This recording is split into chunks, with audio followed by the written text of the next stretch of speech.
And now it's time for more of Southern California's sports fishing voice. Let's talk hookup. This portion of the show is sponsored in part by Ford, the official truck of Let's Talk Hookup. Shimano Rods and Reels. Fish with the best. Shimano. And by Yamaha Outboards, official motor sponsor of Let's Talk Hookup.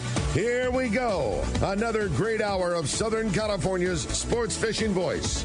Let's Talk Hookup. Here's Pete Gray, Rock Cod Rick Mexa, and Corey Sandin. Welcome back. Hour number 2, Let's Talk Hookup, right here on the Let's Talk Hookup app, Sports Grid Radio Network, YouTube, Facebook Live, and 1090 AM. Pete Gray here, back in the studio with Rock Cod Rick Maxa. And boy, do we have a great guest, Joel Ralston. Captain Ralston is here from the Condor, talking some good fishing with Captain Joel. How much fun is it to have Joel back? So great. Yeah, right. This is just where you belong, Joel. We have a great time. A lot of fun. Yeah, it was sad when I had to go. Yeah. We're just glad you have him back. Yeah, no doubt. It's so much fun seeing him on the dock and in the store, I'm sure, right? Well, you can hear him.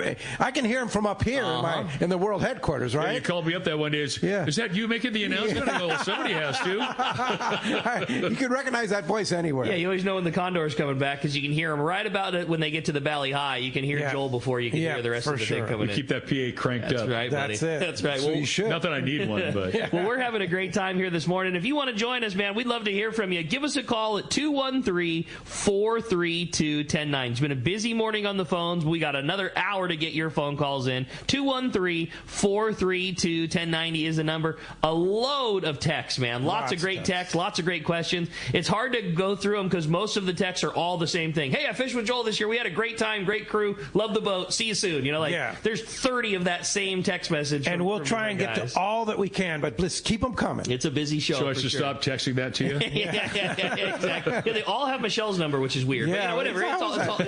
It's all good. Hey, as promised, we got the results. Johnny was listening and talked about that after Thanksgiving halibut tournament out of Dana Landing there. They had a great tournament, man. Over 70 anglers. He had 24 boats and some serious money. He got one and some really nice halibut. The first through fourth place were a 33-pounder, took the big fish, then a 22, a 21, and an 8-pounder were the top 4 places on the board. First place walked away with just shy of $4,000, $3,960. And for that amount of money, they were not in all the side pots. Johnny said they missed out on a potential another $1,100 had they got into the extra side pots. That's a nice halibut for local fishing. Per pound, that was a pretty good fish.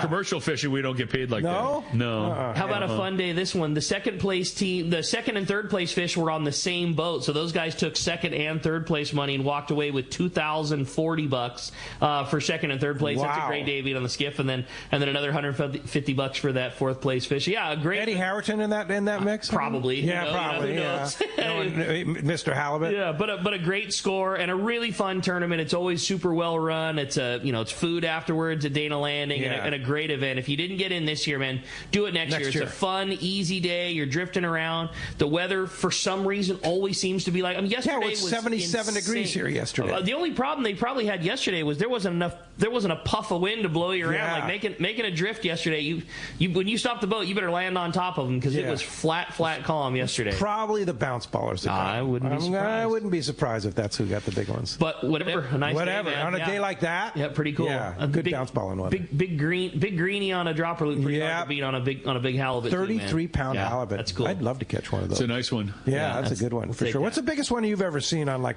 your local trips? Jerry Sue's husband a long time ago on the old New Seaforth boat that's a 95 now wound in. I don't. It straightened the hook on the gaff when I tried to gaff it, and then it slid off and. It must have been 50. Really? Yeah, it was up there in La Jolla, right off the streets. It was a big one. Wow! I can't believe the gaff. It's just straight. It was a backyard gaff or a piece of stainless we had bent and sharpened, and I figured that was the one for it. I should have waited for a second gaff, but I was young and stupid. Yeah. Oh well. My IQ's not any higher now, but yeah, the hook straightened out, and he did put the reel in free spool, so the line snapped and it sunk out. It just slowly sunk out. It was huge. That's the biggest one I've ever seen. But there's been a lot of 50s at the clumps outside the Crystal Pier there. Yeah. Randy Russ, he used to be the dentist of the stars around here. he used to go out in a skiff all the time and catch 30, 40, 50 pounders around the clumps there all the time. I can't comment on the biggest, but I'm confident that I was on the boat for Joel's smallest halibut. We did a tackle store charter years and years and years ago, and Helen, who used to work in the tackle store, we were fishing for yellowtail with a 6X Junior, and in just terrible odds for a halibut, her 6X Junior landed on the bottom and impaled a halibut that was the smallest that you could ever imagine. And I remember that we took a picture with it on a pack of Marlboro cigarettes, and it was a quarter of the size of the, but still perfect shape, perfect everything. It was a halibut. It was a halibut that got impaled on a 6X Junior, and it was it was the size of a 50-cent piece, maybe. Wow. Yeah. North and the south. Yeah. I think I remember that. Yeah, there was nursery, huh? It was you could have put 10 of them in the palm of your hand. It was pretty cool. We had a black sea bass when I ran the Mascot 6, which that boat's not here anymore, that fit in the palm of my hand. We called Scripps. They had them come down to get it, and they had this big tub, like one of the 5-star tubs, I said, dude, all he needs is a bucket. Yeah, and I go, it's in the handwell right now. It's all, I've never seen one that small. Cool. Wow. Yeah, so I think it's still up there at spots on it and everything? Yeah. Wow. Yeah, it was just cool. Like 6 inches long. It was itty bitty, yeah. Yeah. I guess on YouTube you can see that, but we'll describe it. Yeah, that big. Yeah. Hey, let's jump into the phones. They're packed up, Rick. You got it, man. How about this time we talk to Dean? Dean's calling us from Huntington Beach this morning. Dean, thanks for hanging in there with us. Well, looks like we might have lost Dean, so how about we try another and go to Ralph. Ralph calling us from Menifee this morning. Ralph, you hanging in there with us? I am. Good morning, boys. Good morning, Joel. Good morning, Rick. Good morning, Pete. Happy belated Thanksgiving to you all. I have a question. I've never fished the Condor. Yeah. Oh, you're missing out. I've never fished on the Condor. Yeah. And I was just wondering about your fish handling techniques on the boat. I've been on some boats where they don't prefer that the angler, touches the hook when the fish comes aboard. Is that something your crew does all on their own? Also, it depends on the fishing. Spiking and bleeding.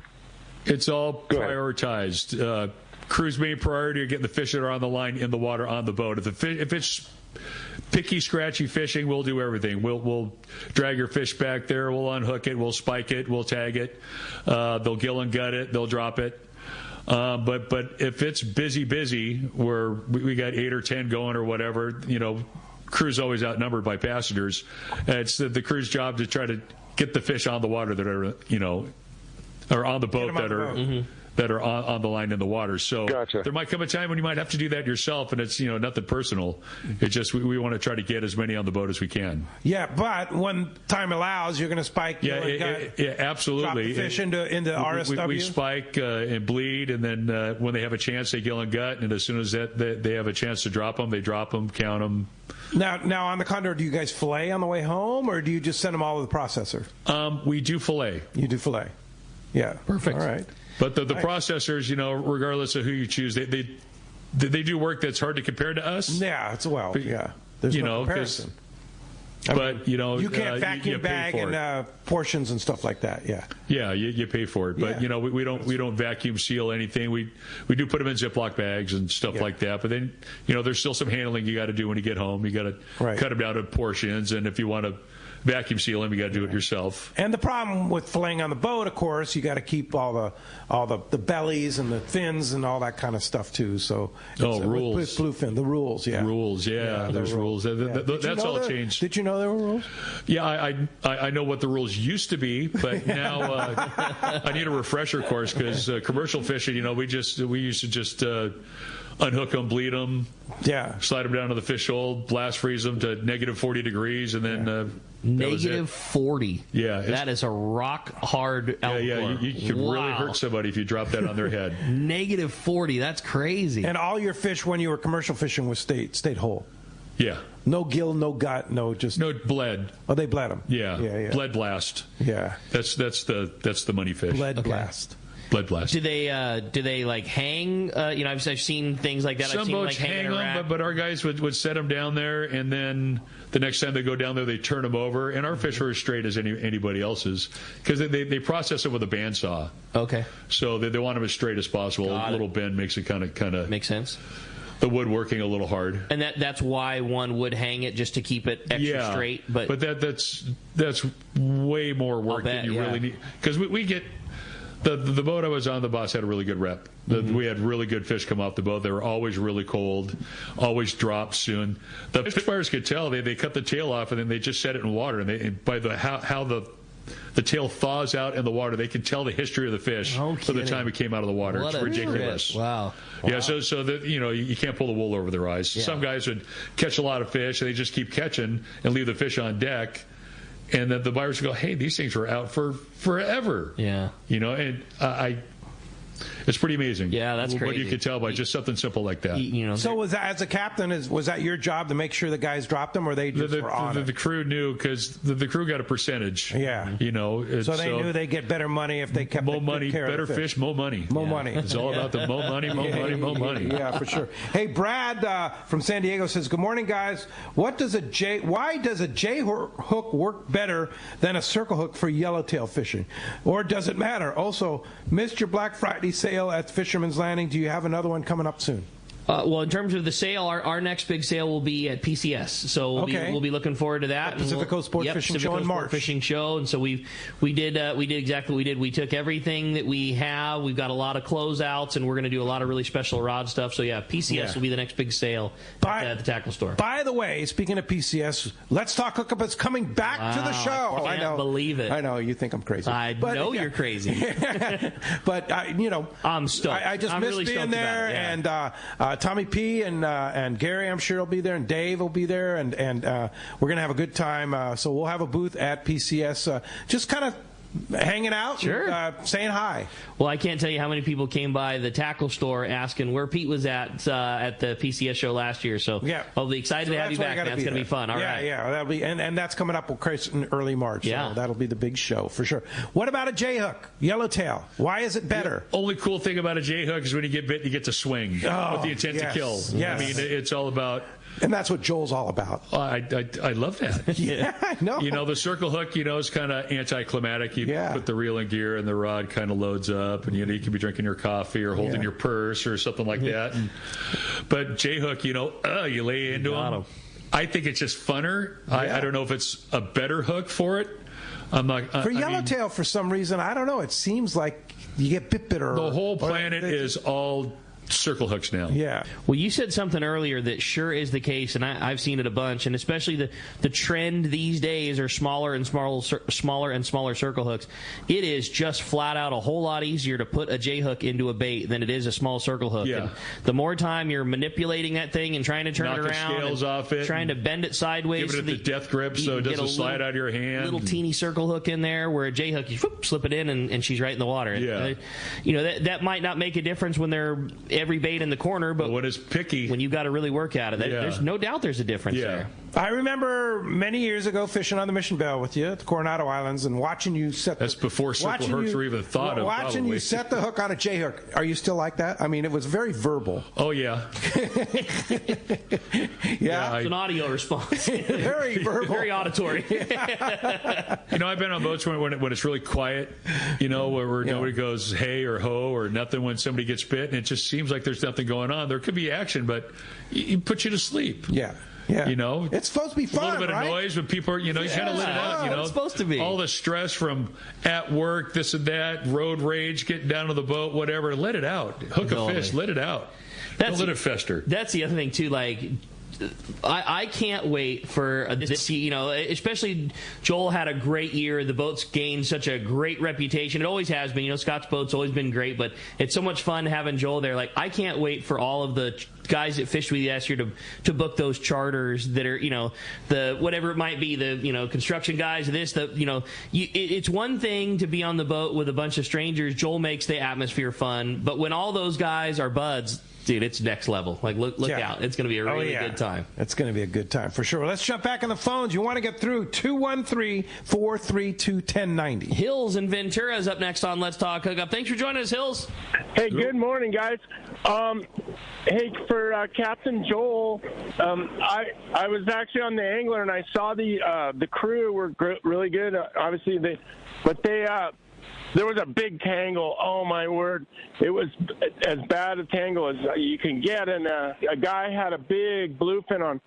And the crew actually cut his line. They wrapped it around the baseball bat that they were hitting bunking the bluefin with, and cut his line off and ran all the way up around the bow with this baseball bat and holding onto his fish. And then the other crew came and they retied him on, and he ended up landing that fish. That was Mike from Torrance.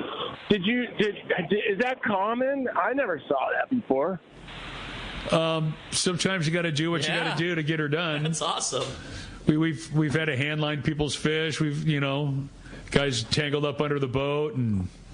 Yeah, you sacrifice your fingers. Almost no, they're still here, but almost not.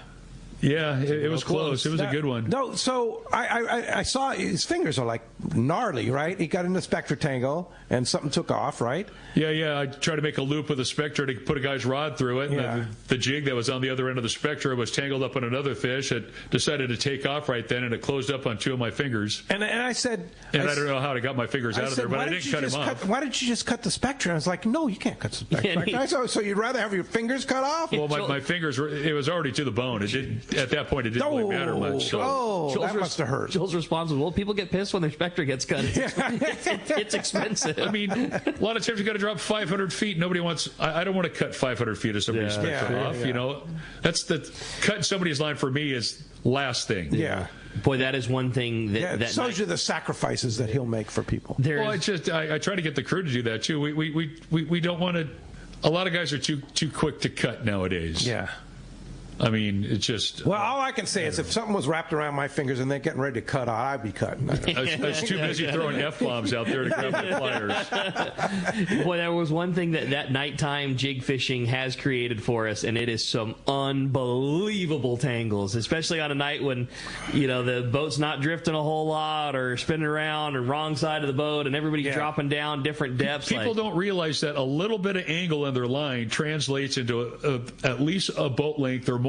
Yeah. If you're on the bow and you got like 5 degrees of angle, I'm kind of straight up and down. Kind of straight up and down isn't straight up and down. You want to stay right on top of your stuff. Totally. You're fishing 500 feet, 5 degrees of angle, and if there's 3 fish between you and the corner, you're going to get tangled up with those fish. Yeah. It's really hard to take all the necessary steps to keep yourself out of a tangle. We try to tell people, if it looks like you might get in a tangle, you have 2 options. Either keep fishing and get in that tangle and you're going to be wiped out the whole stop. Yeah. Or you could take 45 seconds or maybe a minute to wind in real quick, get out of the water, relocate, toss away from the fish, get your gear back into the bite zone, and maybe hook one yourself. Totally. So it's like maybe 6 minutes, 5 minutes tops to keep yourself out of a tangle that could wipe you out for the whole stop. Yep. Keep you tangle free, and you might hook a fish in that drift and be happy. What good advice is that, man? That's awesome. Good stuff. It's just doing the work to catch the fish. Yeah. I got a great text guy that says, good morning, guys. Joel, what's the biggest albacore you saw during your commercial fishing times? Did the larger fish come from the North Pacific or the South? Also, any interesting bycatch when you're fishing South Pacific? What a great show this is. Loving it. And that's from John. Looks like calling from Los Angeles. The coolest thing we catch in the South Pacific for bycatch is called a hapuka. Hapuka? It's a blue nose is what they call them on the island. They look like a salmon grouper sand bass combination. What? It's a really weird fish. I got a picture somewhere. Okay. And we catch them on they got weird kelp down there in the South, but like on a kelp. So those fish spawn on kelps, kind of like yellowtail and dum-dums do down here. And then when they get bigger, they settle into structure around the island. So you could go to New Zealand and charter a boat, and they'll fish those blue nose, is what they call them, and they get to 40 or 50 pounds, but when we catch them, they're 2 or 3 pounds. Okay. And they are delicious. Really? They are the best eating white meat fish that I've ever had in my life. That's saying something. Ever. Wow. Nothing. I mean, maybe a manchong comes close. Yeah. But they are really good. And on the way down, we catch some stuff. But the biggest albacore I think we've caught down there are some 50-pounders. Okay. And bigger fish in the South than in the North? No, it's about the same. The stuff those like the JJ on the pikey catch and Kavanaugh, he fishes commercial albacore now. Those guys, when they fish close to the beach, and they catch some 35 and 40-pound fish like that. So I don't think there's any. But your average fish is what? But the big fish are in the middle, in the tropics. That longline fish that they catch out of Samoa. What they call tombo. They call them tombo, yeah. But that's that 50 to 70-pound fish. Deep water. But that stuff's not the good eating stuff. It's higher in mercury and low in oil content. So, like if you get a can of Starkist and you open it up, you notice there's a bunch of little pieces. That's that big longline fish they catch in the deep water in the tropics. Okay. And I know the AFTA boats have some stuff that they sell down there at G Street at that market down there. Costco has a brand. And when you open it up, it looks like they use the can for a cookie cutter. That's a smaller jig fish. Okay. And it has low mercury and a higher oil count. So they have to do less to the fish to make it a sellable product. Got it. And is that like the fish that you caught? Is that where it would go? Yeah. My boss has their own thing. It's high seas tuna. You can't buy it in the store. You got to get it online. Oh, really? My old boss. Yeah. I don't do that anymore. And it was canned? It's canned, yeah. It's delicious. I've given it to some of my friends, and they say it's the best tuna fish they've ever had. So if you're really picky about your tuna, high seas tuna, you got to get it online. Got to get it on. Mike and Paulette, you owe me one. That's cool. Hey, John in Huntington Beach has a good question. Good morning, Captain Joel, Pete, and Rick. Great show. I love fishing on the Condor. Is Captain Scott still running the trips? What is the process for getting your captain's license? He wants to know all those questions. Oh, well, 730 days of documented sea time and some schooling. Passing a drug test, some character references, and then once you pass, also you need a How do you document your sea time? Pen and paper. Yeah. Or just like now, if I go fishing with Joel, is that sea time? That could be counted sea time. Okay. But you got to get me to sign off on it. Yeah. It has to be signed off by a licensed captain. Yeah, or the owner. Or the owner. Yeah. The owner of the boat. Yes. Oh, I see. So what if you're running your own boat? Does that count as sea time? Yeah, you can sign. How do you sign that off? You have a boat. Yeah. But so the tonnage of your boat, you wouldn't be able to get a 100-ton license because you got a small boat. Right. If you had a bigger boat. Right. But I'm sure over the years you probably have accumulated enough sea time to get at least 2 years. I would think. Worth of time from all the boats you've been fishing on. Yeah, but that's how. So you have to accumulate the sea time, and then you have to go and study for the test and take the test. Yeah. Yeah. Test pretty hard. Well, I got kicked out of school because the yellowtail started biting the first day of the 10th grade, and I went fishing for a couple of weeks, so my study habits were pretty poor. So it took me a few times to pass my test. Yeah. Well, Michelle's studying right now in the car. She's studying right now. Yeah. I think that's awesome. I think that's really cool. That way when I get sleepy, she could drive for me. I love it. Well, I had a fun text come through. It says, fantastic show, as always. I'm so interested, and I'm very interested in fishing aboard the Condor. My question is for Joel. Being such a large boat, we all know the importance of bait capacity. Can you talk a little bit about what your bait holds? Also, on your shorter trips, like day-and-a-half and 2-day trips, does the boat offer meal plans that are or are not provided in the fare? Lastly, do you have any plans on doing colonette trips for the wintertime? That's all from Dan and Phillips Ranch. So all the trips, if you buy a ticket, the meals are included. Meals and Mexican fishing permits. I didn't know that. You can look on the website, the Fisherman's Landing website. You just, for a boat, you click on Condor, and it'll give you the entire schedule for 2025. But that's subject to change if we get charters or whatnot. Right now, everything's all zeroed out. Colonette trips? I don't believe so. Yeah. But you could book for 2025 right now. Right now. Yeah, that's cool. So if you want to come fishing in June, you can jump on and book those spots. Fisherman's Landing website. Yeah, and get yourself on. I think that's awesome. Yeah, check that out. Yeah, totally. The bait capacity, it all depends on the size of the bait. At the end of the year, we were talking a little bit ago about how big the sardine was at the end of the year, and it was perfect for that yellowfin because we were catching that 60 to almost 80-pound yellowfin. Right. So it liked that big bait. Mm-hmm. But when the bait's big like that, it's hard for any boat to carry enough bait for a multi-day trip, especially if there's 33 people on the boat. Bait has always been a problem when the bait is huge. But when the sardines are regular size, 4-inch or something like that, 5-inch, or if we have anchovies again, to where they're eating anchovies. If we ever catch albacore and we get anchovies again, the boat will hold enough bait for probably 3 weeks. Yeah. We have 3 deck wells and a slammer that hold bait awesome. And you do up to 3-day trips? I think 3.5 is our longest. Uh-huh. The Condor is a big boat, though. I mean, those are big wells, and it's a big slam. I mean, like, there's no shortage of bait on a boat like yours. That's the beauty of it. At the end of the year, we sometimes there's like a water anomaly. Like we have 75-degree water in the bay. We get our bait, and we're going out to the point. There's a big upwelling. The water drops from 75 to 60 degrees. That's 15 degrees or 12 degrees of temperature change. And the sardine goes, just not like that. Yeah. And then it warms up again. And so sometimes there are some conditions that it doesn't matter how much bait you put on the boat. It's a problem. Yeah. But there's nothing we can do about that. But, on normal conditions, when everything's fine, the boat holds plenty of bait. That's not an issue. Got it. I dig it. Hey, with that said, it's time to find out what's going on the water. It's time for our FishDope.com report by the Anglers Realtor. Yusef Husseini's on the line. I want to remind you, today's Catch Report is sponsored by the Fish Pros at Fisherman's Processing in San Diego, where you get the premier processing experience. Check out the new and easier online system to book your processing for your long-range trips. With more team members, Fisherman's Processing stays far ahead of the rest. More same-day capacity, the finest customer service. You can stop by their location in Old Town on Taylor Street or check fishermansprocessing.com and be sure you make your reservations today. Let's find out what's going on the water. Good morning, Yusef. Morning, guys. How we doing today? Great show. Having fun, buddy. Good morning. Good morning. Good. Okay, so we're still running kind of the same program here with tons of squid around all the Channel Islands, basically. Still the same kind of fishing, 3 a.m. to sunrise for yellowtail. Get away from those squid. One of the best things to look for is looking for big packs of birds. If you're out there, you're going to go after these things, and usually the squid will be underneath them. They're just waiting for them to float. Santa Monica Bay, still very good bass fishing, both calico and sand bass, 40 to 80 feet of water. There are some big tide swings right now and lots of water moving around, which should make these game fish get going.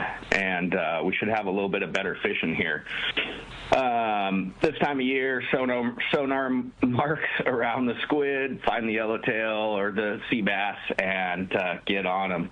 We still have a little bit of bluefin showing up around the mackerel bank and out towards the Tanner. There was a little bit of bluefin, a little bit of yellowtail caught there early last week. Not too much traffic out there right now. Obviously, there's not a lot of people out. There were a lot of private boat fishing this last week, fishing off the 9 for sorties. And some people had some pretty good scores, fishing the chlorophyll edges there, using big squid like normal. And rockfish fishing has been good out near the same areas in a little bit shallower water. Just remember, it's time to fill the freezer because the closure's coming up. And that's it for the report today. That's great info, man. Nice. We'll take that for a beginning of December report. We got good weather in front of us and some good fishing to be had. Yusuf, appreciate that very much. With the new year coming up, what's going on in the real estate world? Well, it's a little bit slow right now, kind of expected during the holidays. We're kind of back to a normal season that we used to have in the years past. It's not so crazy. Interest rates are floating down. You should see the market heating up again here in probably the next 2 months, I'd imagine. I like that. Things are still moving. It's just taking a little bit longer, It's not, not the market it used to be. Yeah, of course, FishDope.com is your best source. $30 off a new membership to FishDope.com using the code Hookup Now, lowercase, no space, Hookup Now, your $30 code. And Yusef, how do we find you? You can get me on my cell phone at 619-277-2169, on my website at sportsmansrealty.com. You can also get me on social media at CalRealty. And then if you'd like a home evaluation, log on to SoCal Home Eval, put in your info, and get a free home evaluation. Awesome. Great info, as always, buddy. We sure appreciate that, and we'll look forward to talking to you next week. Have a great weekend, guys. Thanks a lot for that. Hey, when we come back, we got a lot more Let's Talk Hookup coming your way. More your phone calls, more texts, and a whole lot more fun with Joel. You stay tuned. You're listening to Let's Talk Hookup on the Let's Talk Hookup app and the Sports Grid Radio Network. Don't delay and take advantage during Yamaha's Why Wait for Spring sales event. From now until December 6, 2024, eligible new 25 to 2.5 horsepower outboards include up to $500 in dealer credit, and new Yamaha 450 to 425 horsepower outboards include 7 years of coverage protection. 350 to 30 horsepower outboards come with 6 years of coverage protection. Visit your local Yamaha dealer today. Yamaha, reliability starts here. Offer ends December 6, 2024. Subject to change. Other restrictions and conditions apply. Select models exclude new 2.5 to 25 4-stroke outboards and dealer credit up to $500 based on horsepower toward the MSRP value of goods and services purchased at the authorized participating dealer that sold the outboard. At no extra cost to the consumer. New 425 to 450 horsepower is a 24-month Yamaha extended service added to a 60-month factory limited warranty. New 30 to 350 horsepower is a 36-month Yamaha extended service added to a 36-month factory limited warranty. Choice offered by Florida dealers is a Yamaha extended limited warranty. See authorized participating Yamaha dealer for details. Cannot be used with any other Yamaha offer. The best just got better. Shimano is proud to introduce the all-new Talica 20A and 25A reels. The Talica series is Shimano's flagship 2-speed lever drag reel. It sits at the very pinnacle of the offshore world. The Shimano's Talica success is driven by its durability and spec attributes, allowing the series to differentiate from other lever drag reels within the market. The Talica is built around a cold-forged machined aluminum one-piece frame. The all-new Talica 20A and 25A now boasts Infinity Drive. Infinity Drive employs 2 drag washers housed in the side of the reel, allowing for an ultra-smooth, powerful drag system while at the same time increasing winding power under a load as much as 40%. There's also a new lower low gear. If your utmost concern is performance without compromise, Talica 20A and 25A are the reels for you. Available now at your local Shimano dealer. I've had the opportunity to fish many places in many different types of water, but never have I fished a place as much fun as Katmai Lodge in Alaska. Hello, my name is Harold Davis, typically fishing in the ocean, but this is an experience that you have to try for yourself. Fish natural rivers with tens of thousands of fish coming up, and they have all the gear: spinning, bait casting, fly rods, kings, silvers, pinks, sockeyes, and my favorite, the chums. Outstanding food, outstanding accommodations, great service. The lodge is located in the beautiful Katmai National Park, filled with amazing wildlife: brown bears, moose, eagles, otters, and it has spectacular scenery. And also the fact that the lodge is located right on the Alagnak River and your boat is just steps away from your room makes it great. Do yourself a favor, call Charmel at 1-800-330-0326 or go online, katmai.com. And like Pete says, they will hook you up.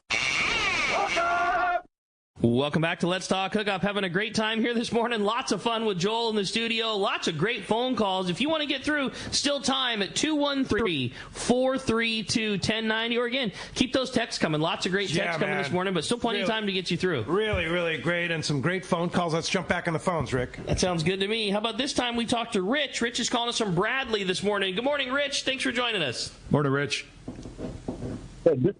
Good morning and happy December.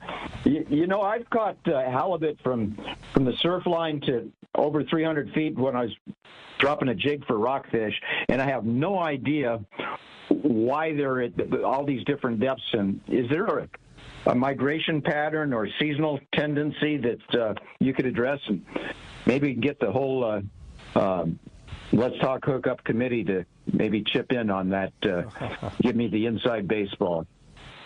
I would have to think it has something to do with breeding, spawning, whatever. I don't know for certain. Yeah, I don't know. Couldn't tell you. Halibut's a tricky one too, yeah, and like it's odd too. This year, at least down here in San Diego, it was one of the best we've had in a long time. You know, and it goes through cycles like a lot of fish do, where you don't see much of it, and then there was some hard bottom areas, close to the border, above the border, just below it, that were fantastic fishing this year. You see some of those 4-pack and 6-pack guys having close to limits of halibut, and then you go through a cycle where it's kind of slow, and I don't know if it's food, time, water. I wish I had an answer for you, Rich. Imagine those guys yesterday in the Dana Landing Halibut Derby that had those 20 and 22 and 21 pounders. They've probably thought, oh, we've swept this thing, man. And then a 33 pounder comes up, just to see a 33 come in, and then or a guy has a 15 or 12 pounder. It's like, oh man, this is done. I've got this. I own it. They don't get with anything, right? I mean, a 33 pound local halibut is a really nice fish. That's a big one. That's a big one for sure. But why they're out in 300 feet, I have no idea. Yeah. Hey, thanks a lot for the call there. Appreciate it. Hey, I have a good text. And you know, one of the cool things about being on a sport boat or being on your own boat is being out on the ocean and seeing all the incredible stuff. And Jeff in Encinitas had a good tall tale. You had the same one coming up there. One I was going to read next. I love that story. Good morning, guys. I have nice to have Joel back in action. A few decades ago, I had a magical moment on the bow of the Legend while heading south on beautiful, slick morning. All of a sudden, a huge whale surfaced right next to the boat and sprayed from the spout and showered the bow. I turned around and looked at Joel in time in the wheelhouse, and he stuck his head out of the window and said that was a blue whale and a very, very big one. I said, wow, once in a lifetime moment. So you have those moments on the ocean too. We definitely get to see stuff that a lot of people don't get to see on a Talbot photo or Trials of Life video. Right. One thing I thought of is you must have some amazing ocean moments when you were traveling 30 days down to the South Pacific. Anything that stands out? You know, mostly when we get to where we're going and there's all the life, because there's a lot. You know, whoever said there's plenty of fish in the sea never traveled to the South Pacific. You can go days and days and days without seeing anything. But the coolest thing is we were fishing up north, and we had finback whales going through some anchovies, and they're, mouth all extended coming up. Albacore actually rolling off their head, and we're jigging around, and the gear's all loaded up, and the whale's just eating and feeding, and the albacore are feeding. We're catching fish, making money. It was just, that was just cool. Awesome. Never hooked one of the whales, though. No. Yeah. It's a sustainable fishery and very user-friendly for the rest of the planet. Yeah, for sure. Is it the same anchovy that we have up here? I mean, are they eating the same thing? It seems like that stuff different? Up there, once we start catching fish, I mean, it's just a little bit bigger. Just like everything else. Eyes on a wiggle? In the spring down here, you know how that yellowtail gets on that. They call it no-see-em because it's very young anchovy fry or whatever it is. And they call them no-see-ems because you can't see it. So, or they call it bloodless because, I mean, you can see right through them. Right. And that's when you see a lot of fish, but you can't catch it because that stuff's so easy for the fish to eat. But once it gets a little bit bigger, then it starts being more user-friendly to the anglers or the commercial guys or whatever. And it was just... We had like 900 fish on that whale that one day. It was just awesome. Wow. That's crazy. A good day. That's not a bad day. Yeah. How about 900 fish being pulled, but you said you had a 4-man crew? Yeah. How about 900 guys pulling 900 fish being pulled by 4 guys? 4 guys. That's unreal, dude. That's unhooking them, bleeding them, everything. Yeah. Yeah.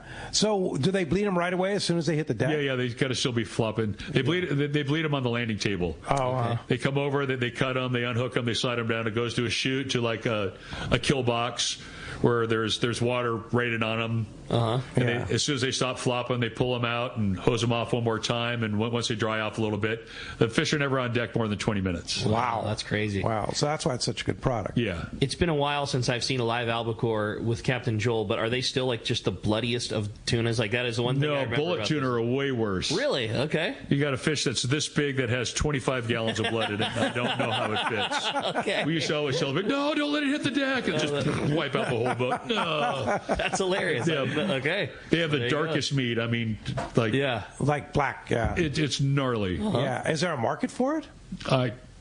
Islanders like the darker the meat, the better it is for Islanders. Interesting. They prefer skipjack over yellowfin and bluefin, and it's just how it is. Wow. But I don't know if there's a market for it. Okay. Yeah. That's fun. I'd hate to clean the boat up if people were actively fishing those things. Right. Yeah. That's great.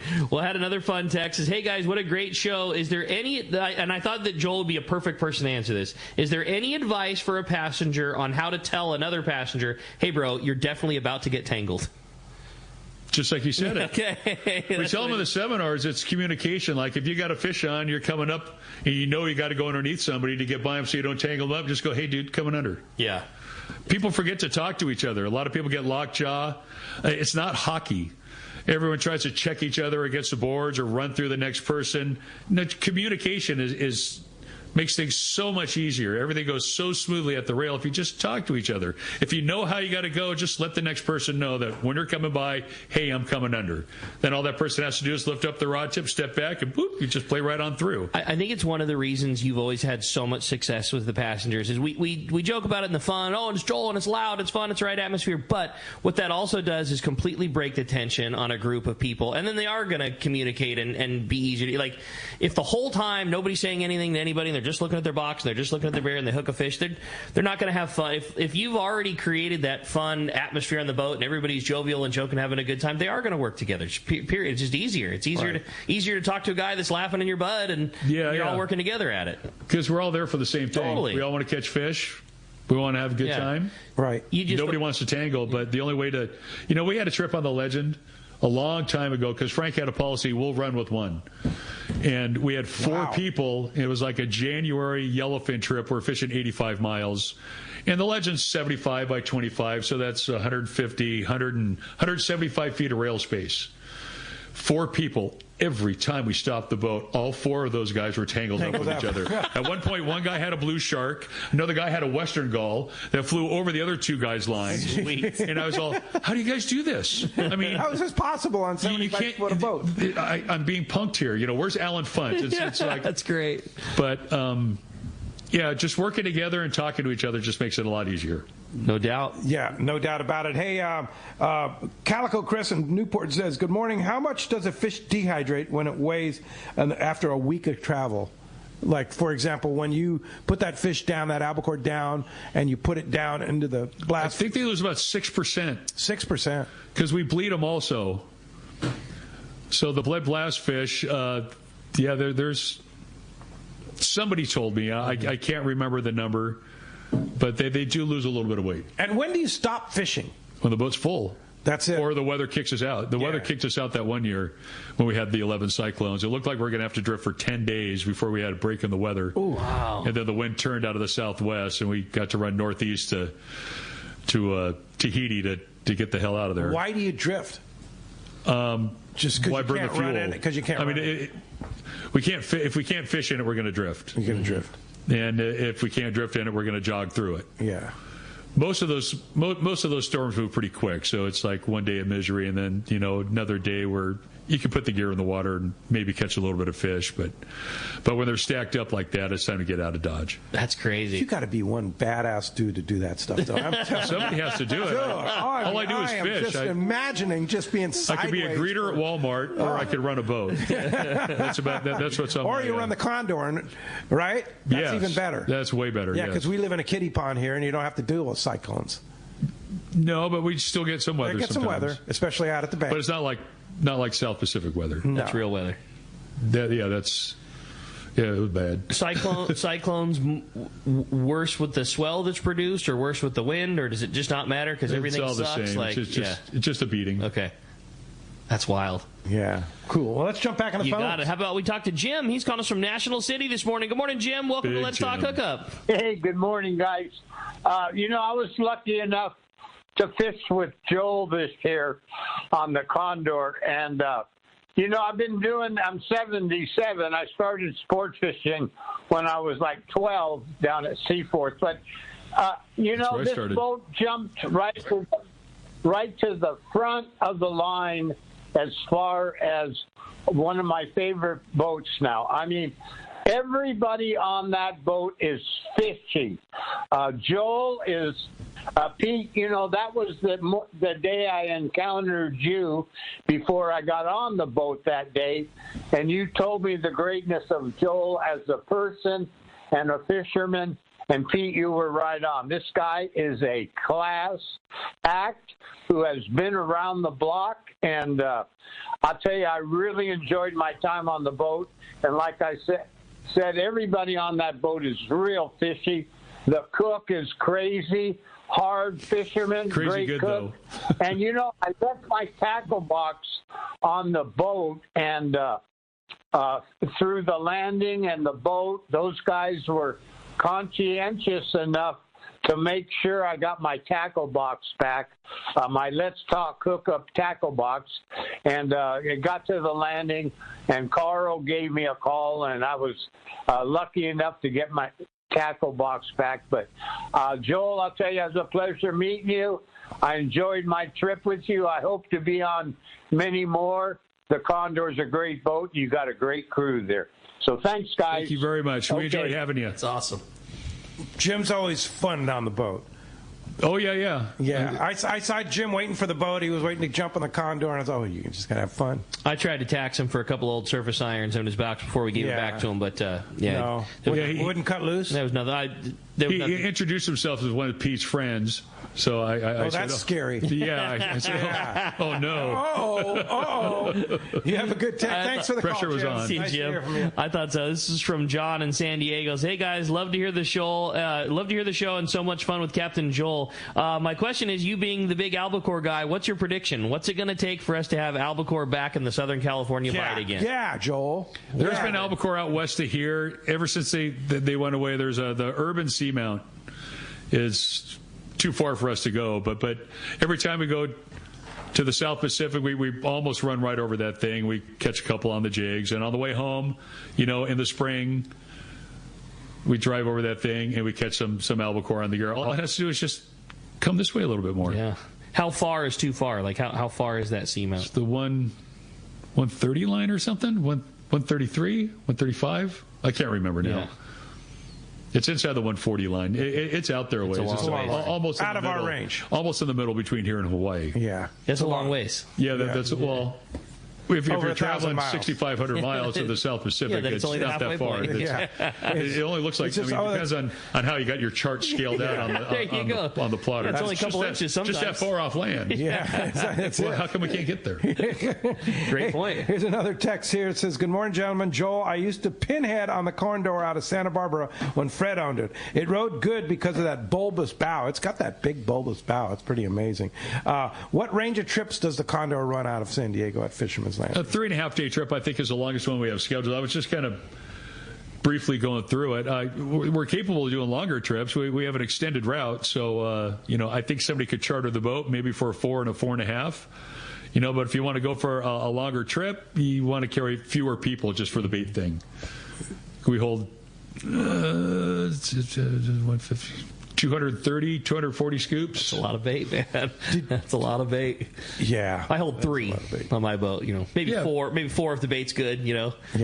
But let's shout out. You fish so good, you don't need a lot of bait. But I'm surprised you take that much. Let's shout out to the Everingham brothers. Thank God for them. And if it wasn't for them, we would have suffered. Those guys work so hard. They do so much, and often it's like bait. Well, passes a bait, you stop at the bait receiver. But those guys are working 7/24, especially during the season. Yeah, during the season, there's a lot of boats. There's a ridiculous turnover on that bait, and it's hard to keep.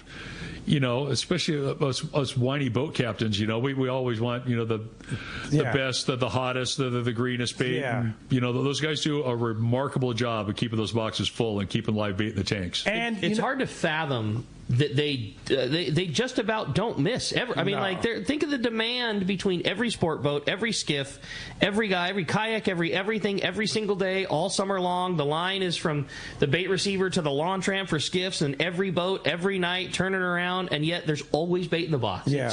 It's hard to fathom how hard those guys work and how much bait they're able to produce, and they make it work every time. Their methodologies have been refined and so good that it's hard to get a bad batch of bait these days. Remember, there used to be a lot of bad batches of bait. Now they have we had such a refinement that stuff would get on the beach, and those guys would have to pull it out of the surf, and that just thrashes the bait. Yeah, and now it was wiggling when it came on the boat, but it didn't really do much. I mean, some of those albacore years, we had bait that was so dry, and it was just really tough. Yeah. Really, really tough. But all you had to do is sink her up a little bit so your bait would sink and something shiny, it would work. The bait on the hook is better than no bait on the hook. Yeah, absolutely. Especially when you're a bait fisherman.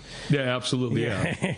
Jig fisherman, you don't care about bait. No. Well, it's nice that the guy had something to throw on the bait tank to fire things up so you get a bite on the jig. So what is the hot jig for albacore when you were trolling down the South Pacific? Everyone's all colors, this and that.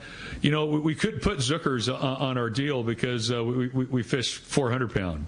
Mm-hmm. You can't get 400-pound from a Zooker. Yeah. So it's those tuna clones.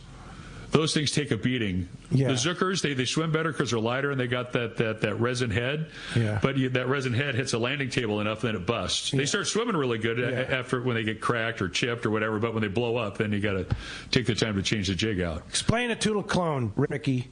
A tuna clone. It's a lead head in a skirt that's designed for the lead head to fit in it. Okay. It's the vinyl version of a cedar plug. It's just a chunk of lead, but instead of having a piece of wood in the back, it's got vinyl skirt. But like you said, it's commercial, it's heavy duty, it trolls through the water nice and straight.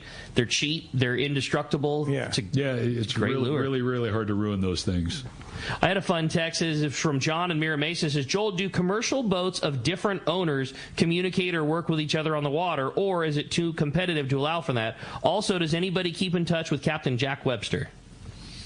Commercial fishing is just like sport fishing. There are groups. Mm-hmm. There's cliques.